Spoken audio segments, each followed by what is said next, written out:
Hi everyone! It's me, Angel. Welcome back sa aking YouTube channel. Sa video na ito, pag-uusapan po natin, ilang araw ba ang processing time ni SSS for funeral claim?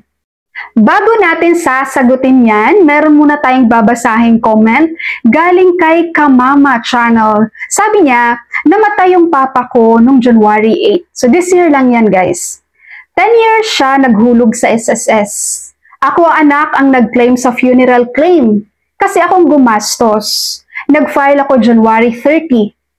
After 1 week, nakuha ko ang amount through M-Lulier. Mabilis lang basta complete requirements ka. So in just 1 week guys, na-receive niya na yung funeral claim kay SSS. Dahil according kay SSS guys, generally, meron talaga silang 5 working days. So yung SSS, meron silang 5 working days for evaluation ng mga documents na sinabit nyo. Let's say today, nag-submit ka ng SSS funeral claim, no, nag-apply ka. So, merong 5 working days SSS to evaluate your documents kung yan ba ay valid, yung mga pinagsasubmit mong documents. And yung 5 working days na yan guys, maximum na yan. Okay, meron dito, ang bilis lang talaga kapag maayos yung mga requirements. And kapag okay naman sa kanila guys, ang mga documents na sinubmit mo, no, meron silang another 5 days para naman sa crediting ng iyong payment sa funeral claim. So let's say meron silang 5 working days, naka-receive ka na ng approve, and mag-antay ka ulit ng another 5 working days para naman sa accreditation or pagpasok ng iyong funeral claim sa iyong bank account.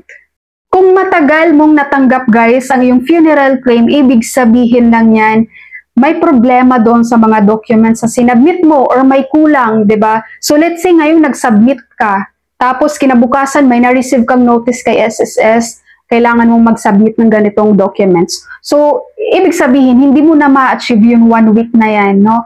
Nagmo-move din yung number of days mo kung kailan mo matatanggap yung funeral claim. Kaya nga dito sa nag-comment guys, imagine in just 1 week, na-receive niya na agad yung funeral claim. Kasi nagpasa siya sa SSS na complete na yung requirements niya.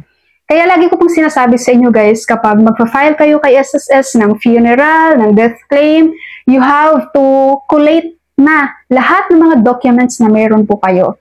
Kaya hindi naman yan mawawala kung dadalhin nyo yan lahat sa SSS guys. At least pagdating nyo dun sa SSS, kapag merong hiningi, ay kailangan ko ng marriage certificate. O dala-dala mo na yung marriage certificate, di ba?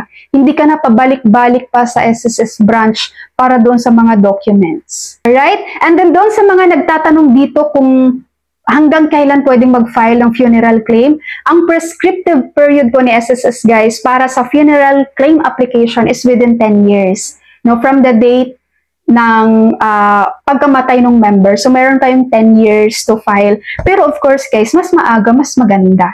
Diba? Mas mahirap na minsan mag-provide ng mga supporting documents kapag masyado nang matagal. Kaya kapag meron kayong mga ganito, huwag nyo nang hintayin mag 10 years bago kayo mag-file ng iyong funeral claim.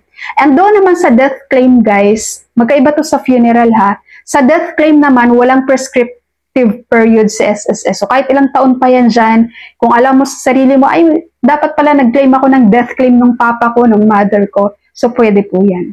Okay, so SSS members, that's all for my video for today.